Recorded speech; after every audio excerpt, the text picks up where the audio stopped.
खास मेहमान हमारे साथ जुड़ गए हैं, दिखाई दे रहे होंगे आपको, मेजर जनरल ए के सिवाजी, साथ ही समरपाल तूर सर। शुरुआत में ए के सिवाजी आपसे कर रही हूँ, जिस तरीके से अब इस युद्ध में ईरान की ओर से सेजिल हाइपरसोनिक मिसाइलों का इस्तेमाल किया जा रहा है, ये मिसाइलें अपने आप में बहुत कारगर है तबाही मचाने के लिए, लेकिन ये अब युद्ध इस पड़ाव पर जा पहुंचा है जहां पर नए नए तकनीक वाली मिसाइलें इस्तेमाल की जा रही हैं ईरान की ओर से। और क्या अपडेट देंगे, जानकारी देंगे आप इस मिसाइल के बारे में? हाँ बिल्कुल, देखो ये सच्चाई है कि दोनों तरफ से हमले बहुत तेज हो गए हैं। इजराइल ने काफ़ी सटीक हमले पहले ईरान पे किए, और सबसे इम्पोर्टेंट चीज़ है इजराइल ने जो इसकी एयर स्पेस है ईरान की, उसको डोमिनेट कर रहा है, क्योंकि वहाँ पर जितना भी एयर डिफेंस सिस्टम था ईरान का उसको न्यूट्रलाइज कर दिया, और air space by and large Israel के कंट्रोल में।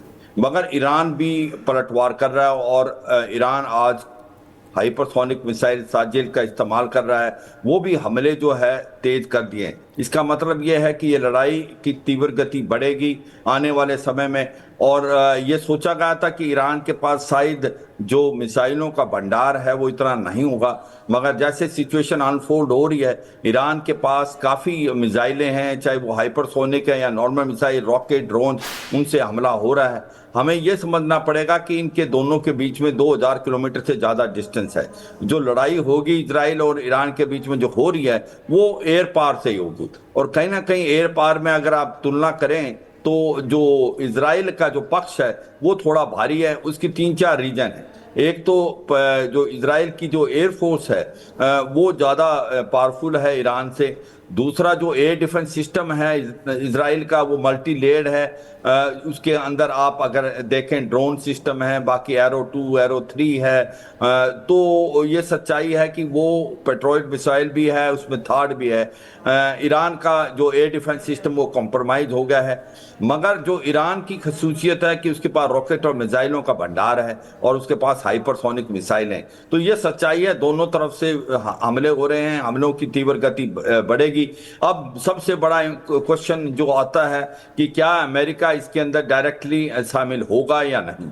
अगर अमेरिका इसके अंदर डायरेक्ट शामिल होता है तो फिर इस सिचुएशन काफ़ी बदल जाएगी, और मुझे लगता है कि अमेरिका अभी भी शायद दाखिल नहीं होगा अनटिल अनलेस कि ईरान जो अमेरिका की बेसिस हैं जो मिडल ईस्ट में हैं, जो कि 8 परमानेंट हैं, चाहे वो बहरान में हैं या सऊदी अरेबिया, यूएई में, ओमान में, जॉर्डन में, उन पे अगर वो डायरेक्ट हमला कर देता है तो फिर जो अमेरिका इसके अंदर खुल के आ जाएगा। मगर अभी तक कोई इंडिकेशन नहीं दी हैं कि इमीडिएटली अमेरिका के साथ रोकना चाहूंगी, क्योंकि इसी बीच बड़ी खबर आ रही है, उसका रुख कर लेते हैं। इजराइल ईरान जंग पर के हवाले से बहुत बड़ी खबर है। ईरान पर डायरेक्ट अटैक की तैयारी में है अमेरिका।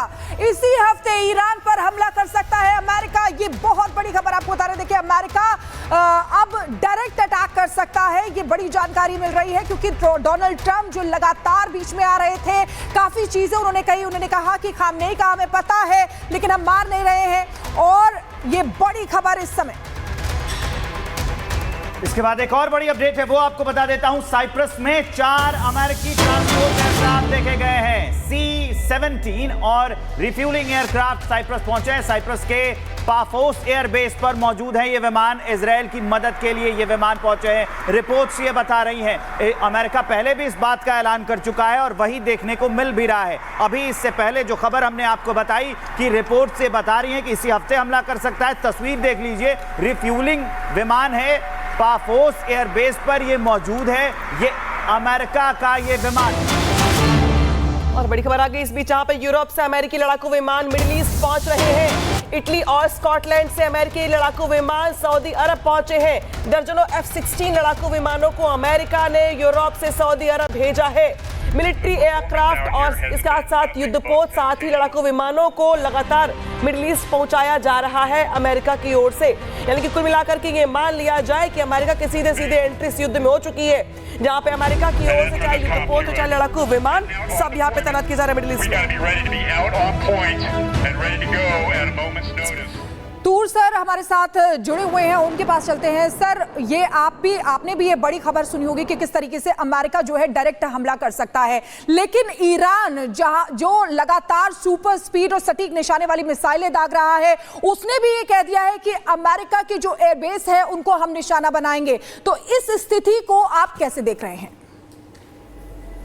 देखें, ये युद्ध फैलेगा और आने वाले समय में हमें कुछ हैरानी नहीं होनी चाहिए कि अमेरिका की कोई बहुत ही इंपॉर्टेंट युद्धपोत या फिर एयरक्राफ्ट कैरियर को इररिपेयरेबल डैमेज भी हो सकती है, क्योंकि जिस तरीके की मिसाइल सिस्टम्स ईरान ने बनाया है, बेशक वो अपने न्यूक्लियर प्रोग्राम पे ध्यान दे रहा था, पर उसने अपने इंटरकॉन्टिनेंटल बैलिस्टिक मिसाइल प्रोग्राम को पूरा फुल थ्रॉटल, फुल स्विंग उन्होंने इसे जारी रखा।